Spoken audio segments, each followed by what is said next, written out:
Nosso irmão do teclado pode ficar aí ajudando a gente. O padre dizia logo no início que Deus sempre tem missão para jovens. Teve um momento em que Deus quis dividir o povo. Faz de conta que isso aqui é um divisor. O povo vivia assim e Deus queria que o povo vivesse assado.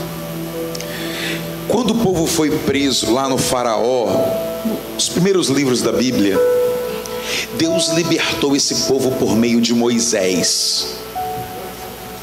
As pragas do Egito, aquele caminhar no deserto, o Mar Vermelho que se abriu. Mas teve um momento, eu tive o privilégio de fazer esse caminho, e se Deus permitir, Nossa Senhora ajudar, em setembro eu volto a fazê-lo, numa peregrinação. Terra Prometida, o nome já diz tudo. Ela foi prometida, era uma promessa de Deus, e eles precisavam entrar no lugar. Não era só um espaço geográfico, era um modo de viver que Deus havia prometido como sendo dado por Ele. Moisés estava vivo e eles precisavam entrar na terra, conhecer aquela terra que haveria de ser deles. Era um sonho. Moisés, já muito experiente, eu vou pegar o texto para a gente entender. Moisés precisava entrar nessa terra. O Senhor disse a Moisés, presta atenção, jovem: envia homens para explorar a terra de Canaã, que eu hei de dar aos filhos de Israel. Enviarás um homem de cada tribo. Eram 12 tribos. Enviou-os Moisés do deserto de Farã, segundo as ordens do Senhor. Todos esses homens eram príncipes em Israel. Vamos tentar entender. A terra prometida estava para lá. Moisés veio liderando todo o povo. Em um determinado momento eles chegaram perto da terra. Antes de entrar, Deus disse a Moisés: chama 12 homens e faz com que eles possam ir primeiro do que todo o povo. Mas e primeiro para quê? Enviando-os a explorar a terra de Canaã, Moisés disse-lhe: ide pelo Neguebe e subi a montanha. Agora olha aqui: examinai que terra é essa, o povo que habita nela, se é forte ou fraco, pequeno ou numeroso. Vede como a terra é boa onde habita, se é boa ou má. Como são as suas cidades, se muradas ou sem muros. Examinai o terreno, se é fértil ou estéril, se há árvores ou não. Coragem, trazei os frutos desta terra. Partiram, pois, aqueles que haveriam de explorar a terra. Moisés fez um roteiro e disse assim: tragam notícias desse formato. Eu quero as características deste lugar. E pegou 12 homens e mandou para o mesmo lugar, para fazer a mesma coisa, pelo mesmo caminho. Eles eram príncipes, eram os mais importantes de cada tribo. No meio desse povo, adivinha quem estava? Um jovem. Um jovem cujo nome é Josué, que Moisés matriculou ele no coração dele, Moisés, para ser o seu sucessor quando ele morresse. Ele andava com Josué, era um molequinho, no bom sentido, né, da palavra, evidentemente. Era príncipe em Israel. Mas Josué era aquele, com todo respeito a todos os demais, era o Gustavo da hora aqui, né? O mascote mais novo. Ele ficava ali prestando atenção em tudo que Moisés fazia. Mas quantos homens foram? Jesus, eu estou com medo aí, hein? Olha o sono. Quantos homens foram? eles viram as mesmas coisas, fizeram as mesmas coisas e voltaram trazendo notícias. E aqui eu queria que você, jovem, se enxergasse nesses 12, porque você é um deles na vida. Nas circunstâncias da tua vida, você age igualzinho a eles. Olha o que eles voltaram trazendo. Essa terra era uma terra prometida por Deus. Era um tempo de muita paz, porque tudo aquilo que Deus dá é bom e perfeito. Olhe para cá. Subiram o Negueb e foram a Hebron. Olha o final da história.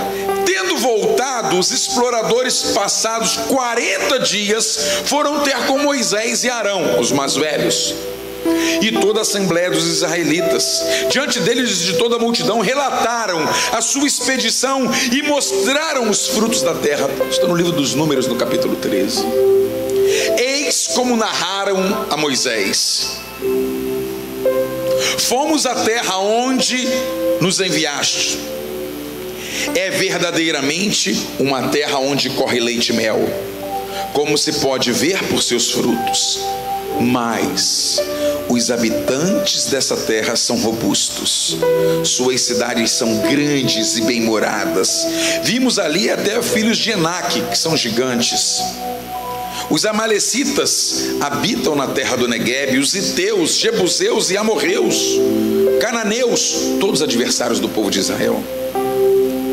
Caleb fez calar o povo, que começava a murmurar contra Moisés, e disse: vamos e apoderemo-nos da terra, porque podemos conquistá-la.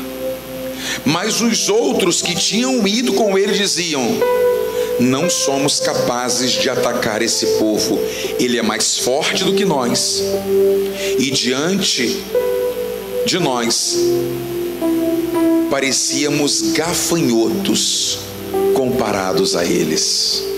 Gente, olha para cá. Os príncipes de Israel olhavam-se no espelho e viam-se gafanhotos. Eu não sei se na sua vida de jovem isso acontece. Esse ano eu atendi uma menina, Rio de Janeiro, o dia mais frio do ano foi 40 graus, na sombra. Um verão absurdo a gente está vivendo lá. E no nosso grupo de mulheres, que se reúne toda terça-feira, me levaram uma adolescente para que eu atendesse no final. E ela foi de camisa de manga comprida, eu já estranhei. Eu estava querendo tirar a minha e ela lá toda empacotada naquele calor. E quem levou não me disse nada da história. E como ela não abria a boca, eu fiquei meio que até 5 minutos de muita paciência. Aquela menina tinha do pulso até o ombro nenhum espaço que não tivesse corte por navalha nos 2 braços. Achei muito estranho. Um grito de socorro, um pedido de ajuda. Ela disse: eu desisti da vida. Não sei por que vim para cá, mas não quero viver. De poucos minutos que ela tinha, mas por quê? Eu estou querendo voltar à tua idade, minha filha, e tu está querendo antecipar a minha. E ela foi narrando um pouco da história dela. Eu não sei se você viu como que os 12 voltaram narrando. A terra é boa, o lugar é abençoado, os frutos são maravilhosos, vírgula, mas quando a gente põe um mais desse tipo na vida, a gente começa a depreciar a obra, a graça, os bens, tudo que Deus tem feito e tudo que Deus sonha fazer. É muito bom, mas dá muito trabalho. Quantos anos você acha que eu estudei para ser diácono? Eu trabalho todo dia, saio às 5, chego às 7 da noite. Eu estudei 5 anos, dá trabalho. Mas se eu fosse olhar o cansaço, se eu fosse pôr uma vírgula e ver que Deus tem sonhos e projetos: diácono, eu quero construir uma família assim, assim, assim, assim, assim. Querido, namoro Quem disse que a gente acerta o alvo na primeira pessoa? Quem disse isso? Uma fase lindíssima da vida de vocês. Também não precisa andar com 5 flechas ao mesmo tempo, não é verdade? Equilíbrio. Mas eu vejo às vezes uma precipitação em querer aquilo que é a promessa de Deus. Mas quando a gente começa a olhar o que está ao redor, a gente começa a encontrar impeditivos. Diácono, eu sou feliz aqui, mas quando entra em casa, mas quando fulano Beltrano chega, mais, e aqueles homens começaram a colocar em dúvida: será que Deus estava certo? Que havia uma promessa sobre nós? Quantos de vocês, na idade que tem, hoje se tornou um pouco mais aberto esse diálogo? Mas durante muito tempo isso foi uma caixa preta de avião, que a gente só tocava no assunto quando o assunto já não tinha mais condições de ser revertido. Jovens desistindo de viver. E eu comecei a perder o medo de falar nisso quando eu vi alguns meus fazendo isso. Viram tantas promessas belas para a sua vida. A vida de vocês, me perdoe a clareza, vocês chegaram apenas ao primeiro degrau dela. A escada é muito comprida. Para você olhar a característica de toda a escada, só de um degrau. Os caras olharam lá e viram que tudo era belo, mas só porque viu muita gente, gente forte, gente robusta, a gente não dá conta deles, não. Com eles a gente não é príncipe, com eles a gente é gafanhoto. Mas deixa eu te falar uma coisa: quando Deus projeta algo futuro na nossa vida, Ele dá todo o caminho para a gente percorrer, seja fácil ou seja árduo. Ele nunca prometeu se ia fácil, Ele prometeu que a gente chegaria do outro lado. Isso é ponto pacífico. Você vai chegar lá. Se vai ser fácil, eu não sei, mas vai chegar. Tem sonho de faculdade? Vamos sonhar esse negócio. Mas é difícil, já, né? 1 em 1 milhão. E quem garantiu a você que você não é um? Ou você já está se tratando como os 999? Eles chegaram lá e viram o belo da promessa, mas eles encolheram diante dos obstáculos. E aí o que aconteceu? 10. Conta a história que 2 vendedores foram enviados. Uma empresa de calçado. Qual é a empresa de calçado aqui mais? Vou usar lá do Brasil, nossa lá, Piccadilly, que é feminina, que é lá no Paraná. São fábricas imensas de calçados. Vamos lá, a Nike mandou 2 vendedores. Pronto, é Universal ela. A Nike pegou 2 vendedores e disse assim: eu vou mandar vocês para vender sapatos na África. Passagem está aqui, os pedidos estão aqui para vocês tirarem, e eu estou dando para vocês 10 amostras de sapatos da melhor qualidade da Nike. Podem ir, está aqui o telefone, a gente vai estar online, e eu quero que vocês me relatem tudo que vocês viram. E os 2 vendedores, amigos, mesmo tempo de casa, conheciam a mesma estrutura, chegaram na África e começaram a fazer o estudo de campo. E ao desembarcar no aeroporto, já começaram a enxergar algumas realidades que eles afrontavam. Mas quando chegaram num lugar onde a empresa mandou, eles saíram e foram dar uma volta pela rua e perceberam que todos andavam descalços. Um homem virou e disse, por mensagem eletrônica: chefe, manda a minha passagem de volta, porque eu quero voltar para a América. O senhor me mandou vender tênis, calçados aqui, mas aqui ninguém tem o hábito de usar calçado. Como que eu vou vender sapato para esse povo? O outro pegou o mesmo celular e mandou uma mensagem para a mesma pessoa: chefe, aqui é o lugar mais abençoado para vender calçado, porque ninguém tem calçado. A gente só precisa ter o preço ideal. Triplica o que você mandou para mim? Os dois viram a mesma coisa. Um enxergou de um jeito e outro enxergou de outro. Quem está influenciando a sua vida? Somos 13 milhões de desempregados no Brasil. Vivemos uma crise sem precedentes, que é muito mais moral do que financeira, que é muito mais ética do que qualquer outra coisa. Um dia desse uma pessoa chegou para mim com 3 anos de desempregado e é sofrido isso, eu sei o que é isso. Ele falou, a crise está aí. Eu falei, está, mas Cristo também está aí. Faltou o necessário aí? Não, é a prova de que Ele está aí.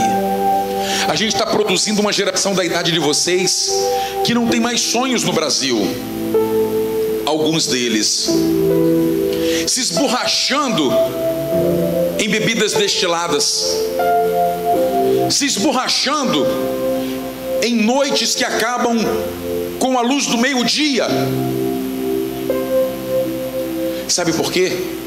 Porque estão colocando a sua decepção como esses 10 que voltaram e disseram: Deus errou só na minha hora, porque eu estou vendo tanta gente aí se dando bem. Olha o que Josué viu. Olha o que Josué conseguiu ver.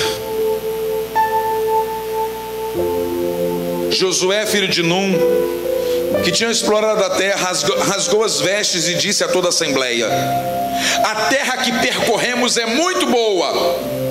Se o Senhor nos for propício, nos introduzirá nela e nos dará essa terra. É uma terra onde corre leite e mel. Somente não vos revolteis contra o Senhor e não tenhas medo deste povo. O devoraremos como pão. Não há mais salvação para eles, porque o Senhor está conosco. Não tenhas medo deles. O jovem Josué viu homens fortes. O jovem Josué viu o desafio da idade sendo testada. Deixa eu fazer uma pergunta para você. Como é o nome do gigante que Davi venceu? Mas se você reparar, depois de dar uma olhadinha lá no livro de Samuel, no capítulo 17, diz que Davi foi lutar contra Golias, e os irmãos de Davi já tinham tentado lutar contra o cara e não deu certo. E a palavra que os irmãos de Golias diziam a respeito de Golias é o seguinte: ele faz parte do exército dos filisteus. Golias era uma pessoa, mas havia um exército a ser vencido. Davi lutou contra o exército. Davi lutou com Golias. Às vezes na nossa vida a gente tem que aprender a lutar uma luta só, e todo o restante será vencido junto dela. Às vezes na sua vida tem um grande gigante, mas se tu vencer esse vício, se você permitir que a luz de Deus entre aí nesse espaço da sua vida que precisa entrar, muitos outros acessórios, como o exército todo que morreu sem ter enfrentado Golias, sem Davi não precisou vencer todas as batalhas. Davi precisou vencer uma batalha. Josué novinho olhou com os olhos da fé. Se Deus está conosco, nós vamos acabar com esse povo. Eu tinha, como eu partilhei no início, eu sempre gostei muito de futebol. E modéstia à parte, tem coisas na vida que você, de tanto fazer, ou tu aprende ou desiste. Eu aprendi e gostava, gosto ainda.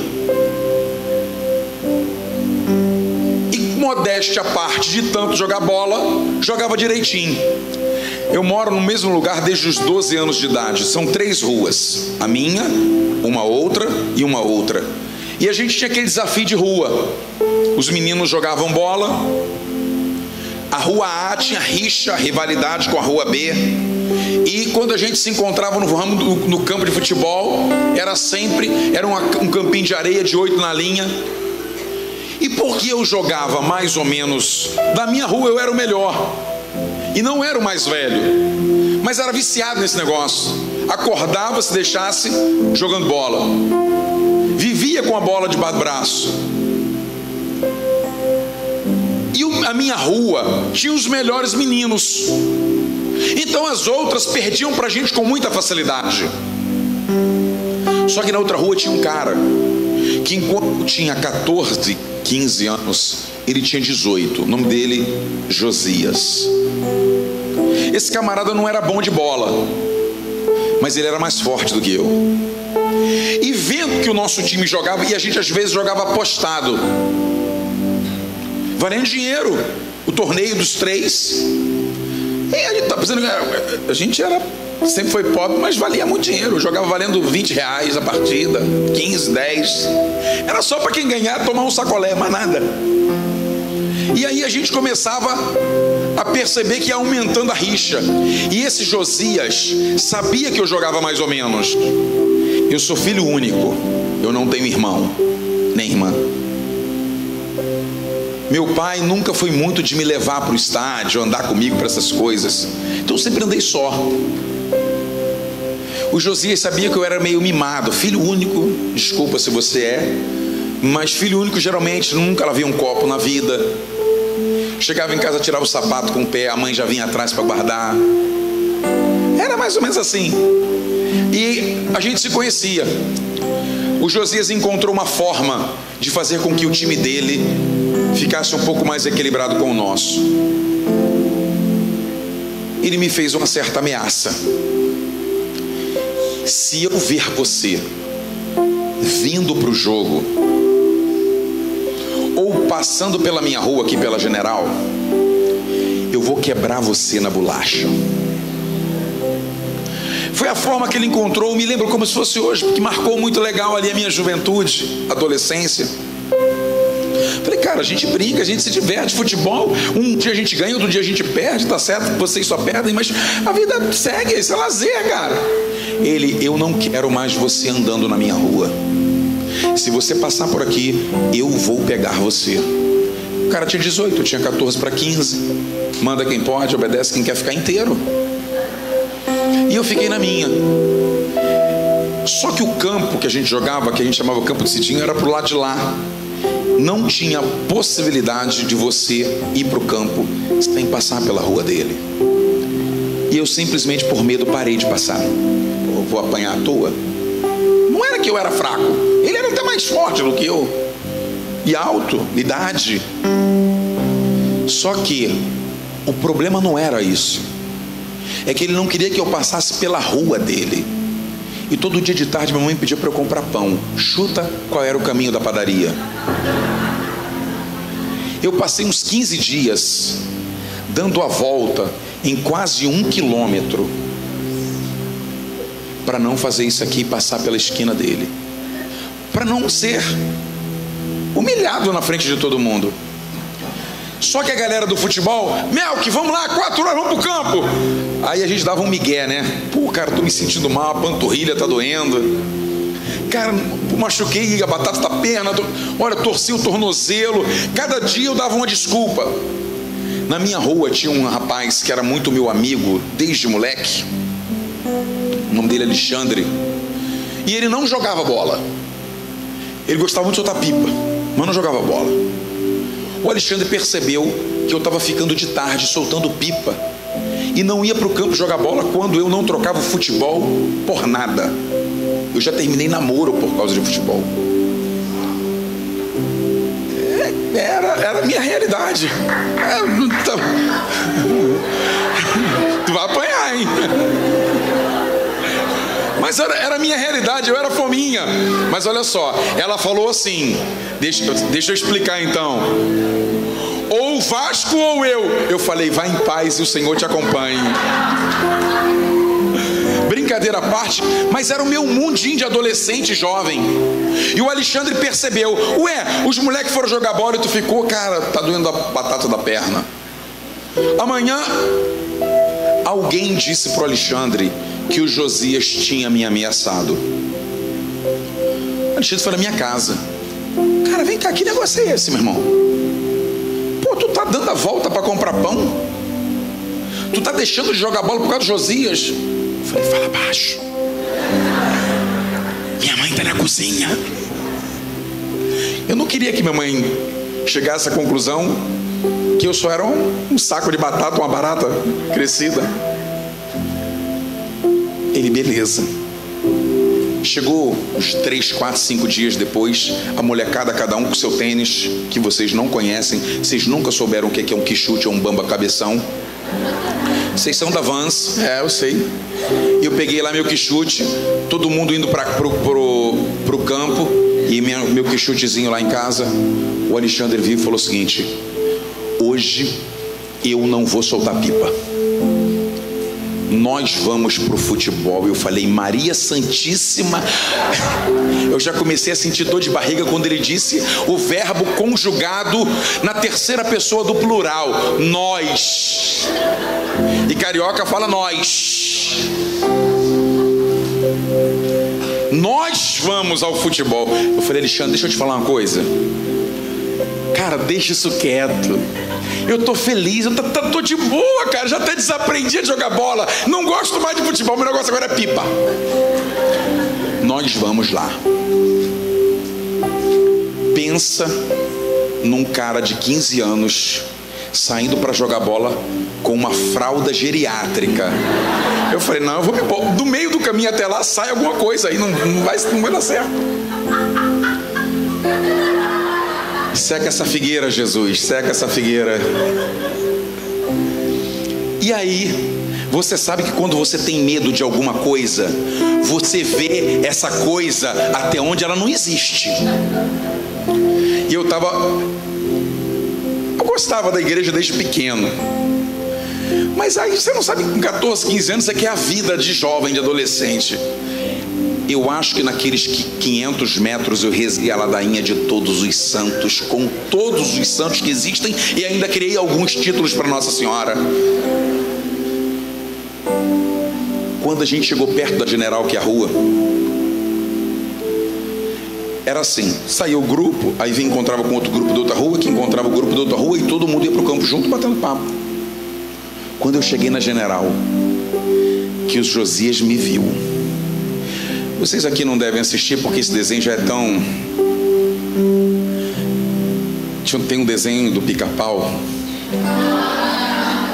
É do meu tempo, gente. Vocês querem que eu conte qual? Tinha um moço chamado Leôncio, que tem um dentão. Ele queria matar o Pica-Pau.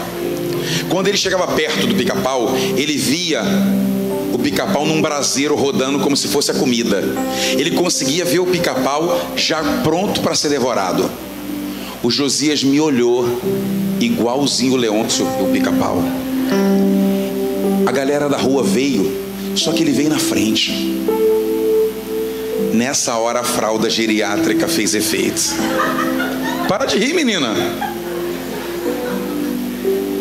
Eu estava assim, meio distante. Quando eu percebi que o negócio era Vera, eu falei, meu pai sempre disse que quem dá o primeiro murro é quem vence a guerra. O Alexandre veio, o Josias chegou, e quando faltavam uns 5 metros, ele já foi dando o cartão de visitas. Eu avisei! Mas quando ele chegou pertinho, que eu já fui me encolhendo para só apanhar em algum lugar, mas não no rosto, botando a mão na frente, o Alexandre entrou na minha frente e disse: a briga dele é a minha briga. Para bater nele, tem que bater em mim. Começa. Ah, querido, pensa num frouxo agora, macho pra caramba.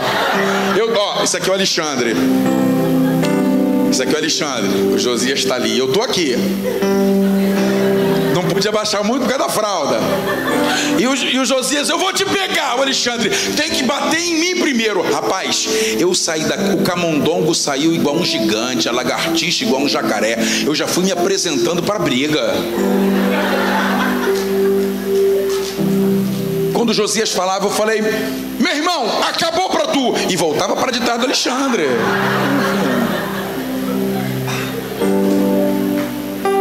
O Alexandre disse para ele: ó, eu vou voltar para casa e ele vai jogar bola com vocês. Eu falei: não faz isso, vamos conosco. É o primeiro, vamos lá. Se eu souber Eu não estou querendo saber se você agrediu ele. Se eu souber que você falou entre a gente, só falou que vai agredir, eu vou vir aqui e a gente resolve isso. Qual é seu nome? Bárbara. Um dia alguém entrou na nossa frente e disse: agora é comigo, o mal não vai mais te atingir. Um dia alguém entrou na nossa frente e disse assim: eu comprei a briga dele. E o pequeno Josué entendeu isso. Se Deus está conosco, tudo isso que está acontecendo na nossa vida agora está na frente dele. Apesar da sua pequena idade e dos muitos sonhos que você tem, saiba de uma coisa: você não precisa que o que está ao redor seja fácil. O que você precisa é que quem está na tua frente seja mais forte do que o que está ao redor. E Ele é. Só isso. Eu descobri isso vivendo. Eu descobri isso no lazer, com uma amizade. Eu descobri isso na fé, vindo para a igreja. Agora, os outros 10 que viram as mesmas coisas disseram: eles são mais fortes, não dá pra gente. O mais jovem, Josué, disse: Deus está com a gente. E se Deus está com a gente, para de falar nesses nomes desses caras e vamos falar de Deus. Vamos falar de Deus. Foi o que eu disse para essa menina, com o corpo todo lanhado por uma gilete. É o que a gente costuma partilhar entre nós quando a dor aperta. Essa passagem de 12 homens, onde 10 viram com os olhos humanos e só 2 viram com os olhos da fé, é a prova mais concreta da Bíblia que a voz do povo não é a voz de Deus. A voz de Deus não precisa ser comparada à voz do povo, porque o povo nunca falará a estatura da linguagem do Pai. Se na sua vida tudo está empurrando para um buraco que você não está conseguindo ver nem a saída dele, saiba, Deus é mestre em fazer realidades impossíveis em realidades possíveis. Lá no seu colégio, você precisa ser a luz. Você precisa ser Josué. Sei que no seu colégio pouquíssimos rezam. Eu tenho 48, 49 anos. As últimas palavras que eu falei dentro da minha casa foi: bença pai e bença mãe. E eu sou o diácono da casa, mas são eles que me abençoam. Eu não sei o que é viver sem beijar meus pais há 49 anos. E eu tento traduzir isso para um de 15 que momentaneamente Deus colocou na nossa vida para ser nosso filho, e a gente não sabe até quando vai exercer a paternidade. E olha que a gente erra, e olha que a gente não sabe acertar, mas a gente não quer errar por vontade. As circunstâncias às vezes são mais fortes, eloquentes, fogem do nosso controle. Eu não sei você, mas talvez no teu ambiente de jovem e de adolescente tenham 10 homens como esse. Você indo para a igreja? O quê? Namorar segundo um padrão religioso? A gente está vivendo em 2019. Vai ser feliz. Talvez o seu grupo, para você ser aceito, é como se fosse um batizado, né? Tem que passar por alguns rituais, senão eu não sou aceito. Quem disse que você não pode ser o Josué a iluminar, a dar gosto, sal da terra e luz do mundo, a um grupo, a um modo de viver? Talvez. Eu conheço inúmeros adolescentes e jovens que foram eles que levaram os pais para a igreja. Uma das mais lindas experiências que eu tive num grupo de homens que eu conduzo toda quinta-feira foi um menininho de 9 anos, Jonathan. Ele é da catequese infantil e ele completou aniversário. E o pai perguntou: não, a gente vai pegar teus amiguinhos aí, a gente vai comer num determinado lugar e tal. Ele disse: não, pai, eu não quero presente, não quero festa. Deu lá uma desculpa. E a mãe perguntou a ele: o que você quer de aniversário? Ele disse: eu queria que meu pai me levasse no terço dos homens. é o dia do meu aniversário. O nosso grupo se reúne toda semana com aproximadamente 2.500, 3.000 homens, toda semana. Esse garotinho, aluno da catequese.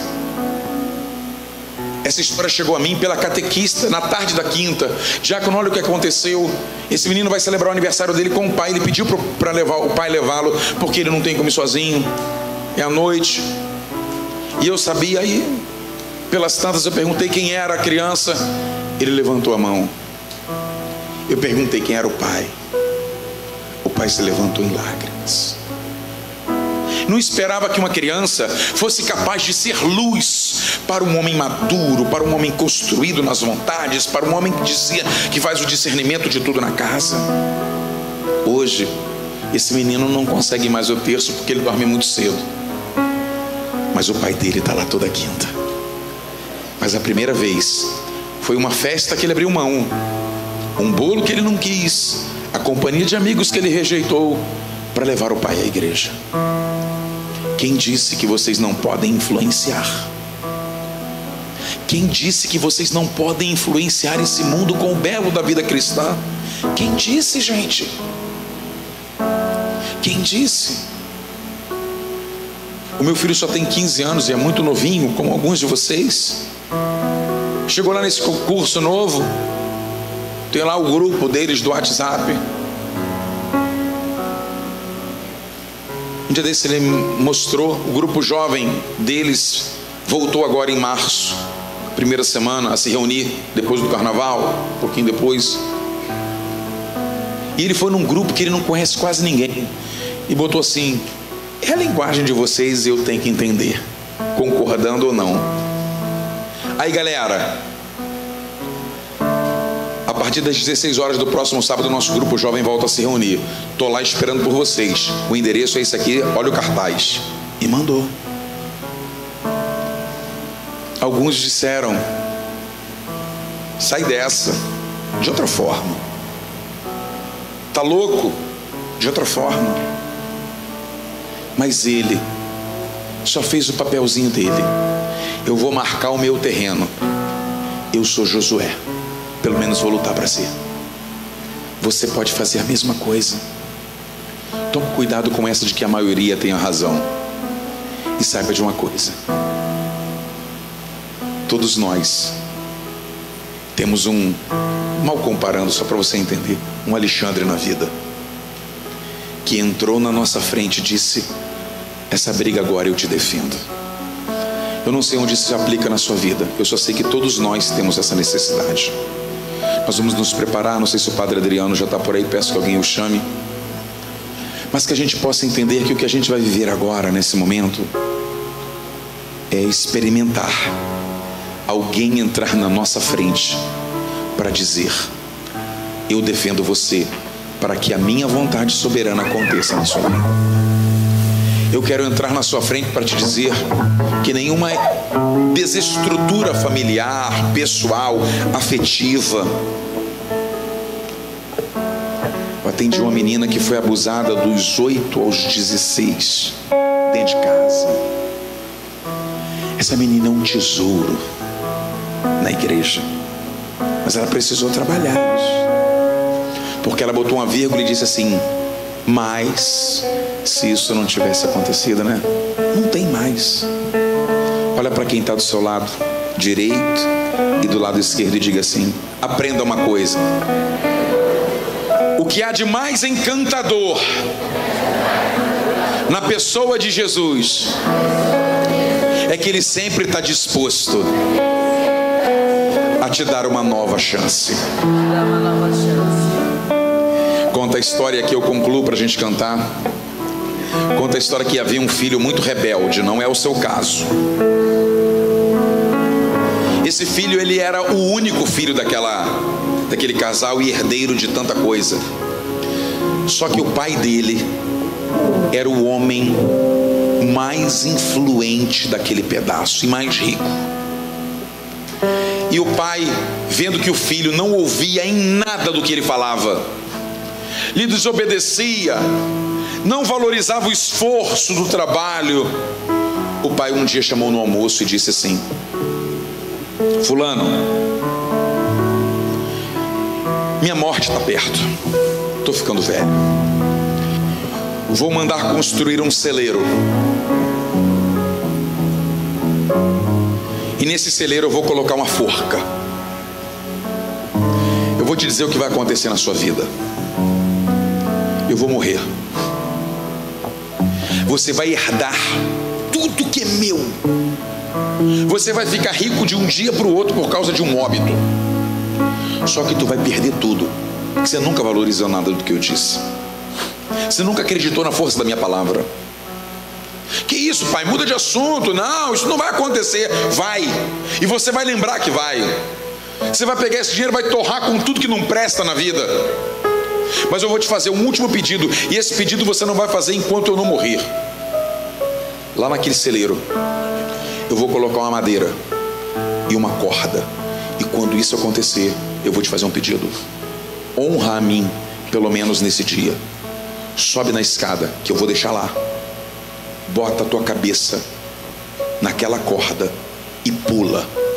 Porque assim, pelo menos nos últimos momentos da sua vida, algo da sua vida vai refletir uma obediência do que eu fiz.